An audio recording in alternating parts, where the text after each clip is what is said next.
Hello guys. सो आज हम बात करेंगे कि जो न्यूज़पेपर होता है वो कैसे पढ़ें। एक्चुअली कैसे पढ़ें वो ज़्यादा मैटर नहीं करता है, क्योंकि बहुत सारी वीडियोस इसके रिगार्डिंग ऑलरेडी यूट्यूब पे है। सो सबसे इम्पॉर्टेंट यही है कि क्या पढ़ना है। सो हम उसी के बारे में, क्योंकि मैं ज़्यादातर द इंडियन एक्सप्रेस ही पढ़ता हूँ, तो इसी के बारे में हम बात करेंगे आज। So let's start. देखिए, पहली न्यूज़ जो है, जो RRPF कांस्टेबल किल सिंह, आपने ये न्यूज़ रिसेंटली देखी होगी। So it's a very grave, बहुत ग्रेवी खबर है ये, क्योंकि ऐसे होना भी नहीं चाहिए। सो ये क्यों इंपॉर्टेंट रखता है, क्योंकि फ्रॉम द GS4 परस्पेक्टिव, जो कि आपका एथिक्स होता है, आप उसमें ये एज एन एग्जांपल यूज़ कर सकते हो। That is very important news. आपको ये नहीं जानना है कि सारा इसमें क्या है, ये आपको नहीं जानना है। खाली आपको जो ऊपर हेडलाइन है यही देखनी है कि ऐसे हुआ है, तो you can use it as an example in ethics. मुझे कैसे पता है कि एथिक्स में यूज़ करना है, वो मैंने सिलेबस को देख के मुझे पता चला कि ये GS4 में यूज़ करना है। सो मोस्ट इंपॉर्टेंट इसके आप पहले जो सिलेबस है उसको आप उसको देखिए, और देखना भी कैसे कि जो उसमें हेडर मतलब हेडर्स होते हैं, जो उसमें टर्म्स होते हैं, आप उसको हाईलाइट कीजिए, उसके हिसाब से देख लीजिए। दूसरा पॉइंट जो है, मैं कंसिडर ये वाला उतना इंपॉर्टेंट नहीं है। 3 killers in common violence flares and no super, ये भी उतना इंपॉर्टेंट नहीं। जो भी है ज्ञान का, ये उतना ज़्यादा इंपॉर्टेंट नहीं है, क्योंकि पॉलिटिकल मसले हैं। सो इतना कुछ हमें जानने की ज़रूरत नहीं है। ये तभी आपको पता चल के जब आप सिलेबस को देखेंगे। मैं बार बार कहूँगा कि आप अपने सिलेबस को देख लीजिए, कंटिन्यूसली देख लीजिए। आगे जाते हैं। मैंने चूँकि ऑलरेडी हाईलाइटेड पोर्शंस किए हुए हैं, तो मैं आपको वही दिखाऊंगा क्या पढ़ना है और क्या नहीं पढ़ना है। देखिए, अब रिसेंटली एक बिल पास होने वाली है, जो कि लोकसभा में की गई है introduce, that is recording about the Delhi ordinance, जो कि पावर देता है सिविल सर्विस अथॉरिटी को। तो उसके रिगार्डिंग ये टसल हो रहा है between that of the Delhi government and LG, जो कि as an administrator of the Delhi है। सो उसके रिगार्डिंग हम देखेंगे।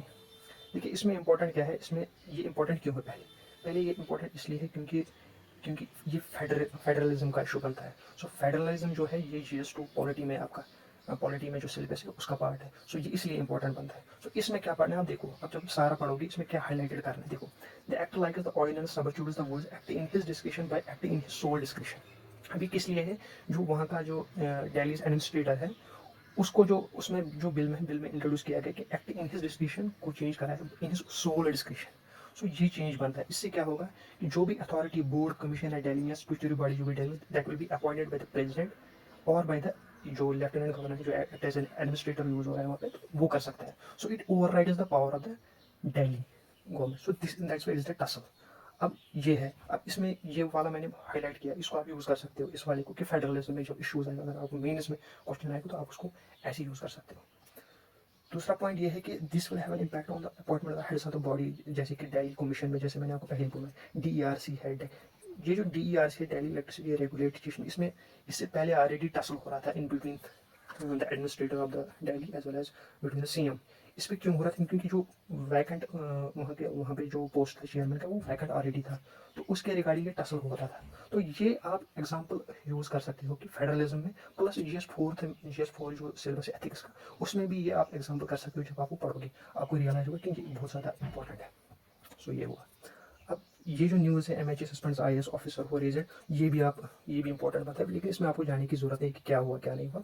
May be that is regarding about the corruption, तो इसलिए उसको सस्पेंड किया। That is also the part of the GS4 ethics का, ये आप एग्जाम्पल के तौर पर यूज़ कर सकते हो। But this is the main, ये वाला जो है, ये वाला जो है, मैं आपको दिखाता हूँ, ये वाला जो है, ये बहुत ही इंपॉर्टेंट है, इसको आप देख लीजिएगा। आगे चलते हैं। सिसोदिया बासमती, ये इंपॉर्टेंट नहीं है। डायलिसिस की यूनिवर्सिटी, ये भी इंपॉर्टेंट नहीं है। त्रिशी राइट्स टू यूनिवर्सिटी, ये भी इतना इंपॉर्टेंट नहीं है, क्योंकि आपको क्या है कि आपको बहुत कम पढ़ना है और सही में पढ़ना है। प्लस आपको इस न्यूज़पेपर के अलावा आपको ये भी पढ़ना है, जो मंथली करंट अफेयर्स है, ईयरली करंट अफेयर्स है, वो भी आपको पढ़ना है। अगर आप इसी में 1 घंटा 1.5 घंटा, तो वो मेरे हिसाब से वो बिल्कुल बकवास है। आपको ज़्यादा से ज़्यादा आधा घंटा, पौना 1 घंटा देना है न्यूज़पेपर में। That is sufficient daily, on daily base. PM opposition का फल, ये उतना नहीं है। अपोजिशन मणिपुर, या ये उतना काम का नहीं है। राज्यसभा, ये भी उतना ज़्यादा नहीं इंपॉर्टेंट। आगे चलते हैं। PM इतना ज़्यादा important. ED raids Haryana Congress MLA, ये इतना ज़्यादा इंपॉर्टेंट नहीं है। देखिए, RPF, ये तो वही BJP रिजर्व सीट को political vote for the seat, ये ज़्यादा पॉलिटिकल मसले, इस पे जाने की ज़रूरत नहीं है। ये ज़्यादा नहीं। जो मेन इसमें मेन चीज़ें हैं इसमें, वो ये है कि देखिए द एडिटोरियल पेज सबसे इंपॉर्टेंट पेज होता है कि जो ज़्यादातर पढ़ते हैं। अब इसमें भी हर दिन एडिटोरियल पेज पढ़ना ही है, ये मेरे हिसाब से हर दिन नहीं पढ़ना। इसमें इंपॉर्टेंट क्या है फ्रॉम यूर मेन पर्सपेक्टिव वो पढ़ना है। अब देखिए for example decoding the buildings hall of the nation stood for inclusive nation building Bharat Mandapam needs an official press release for meaning. देखिए मेरे हिसाब से ये वाला जो टॉपिक है आज का, ये उतना ज़्यादा इंपॉर्टेंट नहीं है from the mains perspective, but अगर आप इसको पढ़ोगे तो ठीक है, लेकिन नहीं भी पढ़ोगे मेरे हिसाब से कोई मसला, क्योंकि ये जो टॉपिक है related to your Mandapam needs and official press, ये ज़्यादा उतना इंपॉर्टेंट नहीं है फ्रॉम योर सिलेबस पर्सपेक्टिव, तो इसको हम छोड़ भी सकते हैं। लेकिन अगर आप पढ़ोगे तो ठीक है, कोई मसला नहीं। देखिए दूसरा ये टॉपिक है sweet and sour India's economy is better place than other but main point is persistent policy must focus on raising potential book. ये आप पढ़ सकते हो, ये आप पढ़ो अच्छे से। नोट्स बनाने की कोई ज़रूरत नहीं, फिर आप कितना नोट बनाओगे, आपको मंथली मैगजीन जो होता है उससे भी नोट्स बनाने, आप इससे भी नोट्स बनाओगे तो कुछ फ़ायदा नहीं है। आप इसमें नोट्स बना सकते हो लेकिन खाली हेडलाइन पॉइंट्स बना, जैसे मैंने आपको प्रीवियसली बोला है, खाली वही पॉइंट्स ये वो नोट डाउन करने हैं बस, और कुछ ज़्यादा नहीं है। As I have already said कि पौना घंटा आधा घंटा दिन है, उससे ज़्यादा नहीं है। सो आप ये पढ़ सकते हो, ये वाला जो है ये आप पढ़ सकते हो, ये वाला पढ़ सकते हो। आगे चलते हैं, सॉरी। तो campus on freedom by asking, so ये उतना ज़्यादा नहीं है। What that data hides and tells for better policy making trends must be carefully explored for, ये भी पढ़ सकते हो। ये इसके regarding for better policy making trends must be carefully extrapolated from indicators. So ये आप पढ़ सकते हो कि ये आपके जो क्या बोलते हैं उसको, पेपर में ऐसे में काम आ सकता है कि मे बी कि ऐसे इस टाइप आ सकता है, तो आप उसमें ये लिख सकते हो कि मतलब क्या होना चाहिए क्या नहीं होना चाहिए फॉर पॉलिसी मेकिंग। जैसे कि प्रीवियसली जो भी अगर आप कंटिन्यूसली न्यूज़ पेपर पढ़ रहे हो तो आपने देखा होगा कि रिसेंटली में ये इशू हो रहा है कि जो सेंसस है या जो डेटा पॉलिसी का इशूज़ आ रही है, उसमें जो डेटा यूज़ हो रहा है दैट इज़ मतलब वो लैग कर रहा है, क्यों लैग कर रहा है, ऐसा जो है वो न्यूज़ में चल रहा है, तो इसी के रिगार्डिंग ये वाला है। आगे चलेंगे, फिर आगे जो देखिए टेलर को, ये उतना इंपॉर्टेंट नहीं है। अब क्या हुआ था कि जो टेलर स्विफ्ट है एक सिंगर है, उस उनका कुछ ये चल रहा था वहाँ पे बाहर के, मतलब उनका ये चल रहा था कॉन्सर्ट। तो वहाँ पे क्या हुआ था कि उसकी ऑडियंस जो थी ये मैं इसलिए इंपॉर्टेंट नहीं है, इसलिए मैं बोल रहा हूँ क्योंकि मैंने ये थोड़ा पढ़ा था, ये बकवास न्यूज़ से तो उसकी वजह से क्या 2.3 मैग्नीट्यूड का अर्थक्वेक वहाँ पे आया, तो ये उसी के रिगार्डिंग ये उतना इंपॉर्टेंट नहीं है। लेकिन ये वाला जो पेज है ये भी बहुत इंपॉर्टेंट है फ्रॉम द मेन्स पर्सपेक्टिव।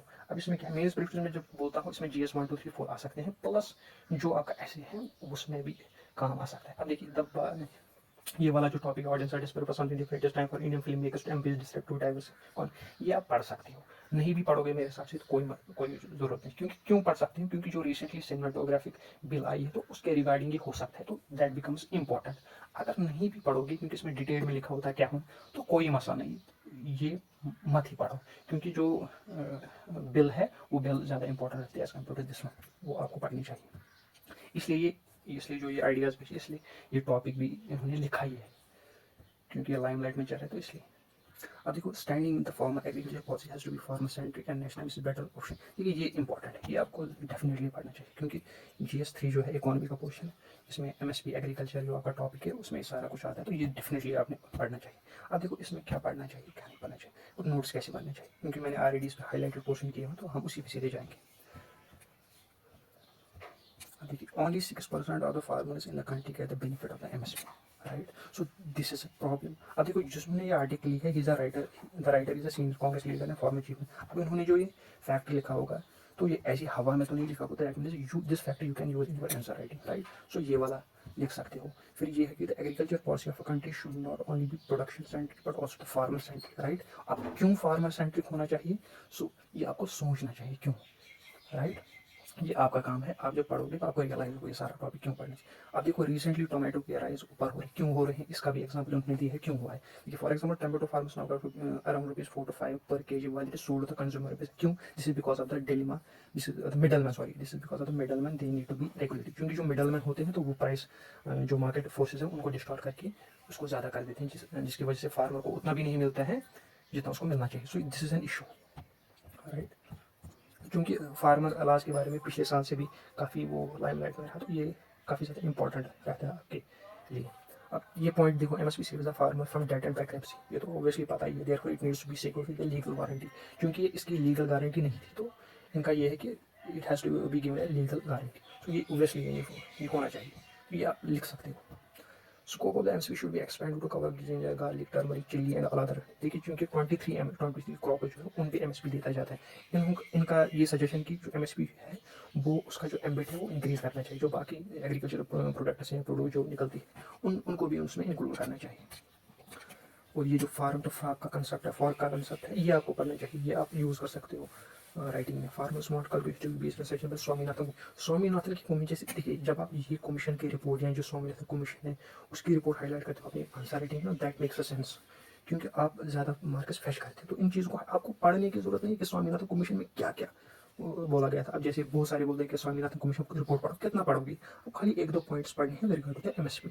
उसमें क्या, उसमें उन्होंने सजेस्ट की है कि एमएसपी जो है उसकी एक फार्मूला होती है, दैट इज 1.5 समथिंग, वो आप देख लेना। दैट इज वो जो एमएसपी की formula, that is from prelims perspective, from as well as from the mains perspective, वो इंपॉर्टेंट है, तो उसको पढ़ना आप अच्छे से।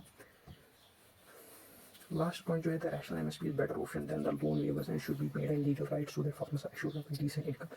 देखिए ये जो पॉइंट है ना, ये आपका कंक्लूजन बन सकता है, आप उसको एज इट इज लिख सकते हो अपनी मीन्स। ये जो आपका नोट है, नोट मेकिंग का, वो इसमें आप लिख सकते हो, इट इज़ वेरी इंपॉर्टेंट, सो आप इसको देख लेना। आगे चलते हैं फिर कल्चर यूनिट्स और G20 कल्चर को, ये आप पढ़ सकते हो कि मतलब G20 का जो कल्चर कोलैबोरेशन होने वाला है आगे, तो how that is going to be beneficial for the India, ये आप पढ़ सकते, आप नहीं भी पढ़ो कोई मसला नहीं। देखिए ये इंपॉर्टेंट पेज है, एक्सप्लेनेड का पेज, मैं समझता हूँ कि आप पढ़ने चाहिए रेगुलरली बेसिस। देखो रिसेंटली आपने एक न्यूज़ देखी होगी कि ऑस्ट्रेलिया में जो है western along the western shore line, वहाँ पे जो स्पेस जंक है वो हुआ, जैसे कि आप फोटो में देख सकते हो। तो इसका क्या कंसेप्ट, इस पर ये सवाल आ सकता है कि मतलब ये जो स्पेस जंक है इसका क्या लाइबिलिटी है, जो जिसका ये होगा तो मतलब उसका क्या है कि अगर अब ऐसा तो नहीं है कि किसी ने मिसाइल छोड़ा या सैटेलाइट छोड़ी तो उसमें उसका जो स्पेस डेब्रिज जो है उस किसी की दूसरी कंट्री में जाएगा, नुकसान करेगा, तो इसका क्या इफेक्ट्स हो सकते हैं, ये इंपॉर्टेंट बन सकता है। इसमें क्या पढ़ना है, जब आप पूरा पढ़ोगे तो इसमें मैंने एक हाईलाइटेड पोर्शन किया कि ये किस इंटरनेशनल लॉ के तहत आता है। अब देखो, these are international regulation government perspectives which include junk falling back on the earth. Now convention, इसके रिगार्डिंग जो कन्वेंशन उसका नाम है convention on international liability for damage caused bye space debris, right. So that supplements your outer space treaty. Outer space treaty आपने पढ़ी होगी, जो कि आपने पढ़ी होगी GS2 में, जो इंटरनेशनल रिलेशंस में आता है, ट्रीटीज एंड ऑर्गेनाइजेशन जो होती है, इसके रिगार्डिंग आप पढ़ सकते हो आराम से कि आउटर ट्रीटी जो है इसके तहत क्या है सकता है। अब देखो ये इंपॉर्टेंट प्री के हिसाब से भी आप प्री में आपको ऐसे क्वेश्चन आ सकते हैं कि अगर मतलब अगर स्पेस डेब्रिस ऐसे किसी के दूर में आ सकता है तो कौन सा जो कन्वेंशन है उसके अब देखो, ये जो कन्वेंशन जब आप पढ़ोगे ये कन्वेंशन उन्हीं के मतलब उनको ही लागू होता है जिन्होंने इसको रेक्टिफाई किया होगा। अब सबको तो नहीं कर सकते। तो ये चीज़ें जब आप ये पढ़ोगे तो आपको पता चलेगा। ये दूसरा पॉइंट है कि convention makes the launching country absolutely liable to pay compensation for any damage caused by the space object on the earth और फ्लाइट। ये की पॉइंट है, ये आपको याद रखना है कि मतलब that country is liable to pay the compensation. और जो ये कंपनसेशन का कसर है, amount of compensation is to be decided according to international law which international this convention and the principles of justice and equity. ये important है। अब देखो दूसरा जो है नाइगर ग्रुप, ये भी इंपॉर्टेंट है। मुझे लगता है इसमें आपको ये नहीं पढ़ना है कि नाइगर ग्रुप जो है ये क्यों हुआ, क्या हुआ। पढ़ोगे भी ठीक है, नहीं पढ़ोगे मत पढ़ो। अब क्यों पढ़ना है, ये मैं क्यों बोल रहा हूँ क्यों पढ़ना, क्योंकि रिसेंटली अगर आप प्रीवियस ईयर प्री क्वेश्चन देखो तो वहाँ पे एक मैं बेस्ड क्वेश्चन आया था कि इनमें से रिसेंटली में से कुछ कोप हुआ था, कुछ क्वेश्चन आया था कि कोप इन चार में से किस में से कोप हुआ था, या कुछ रिसेंटली न्यूज़ में था।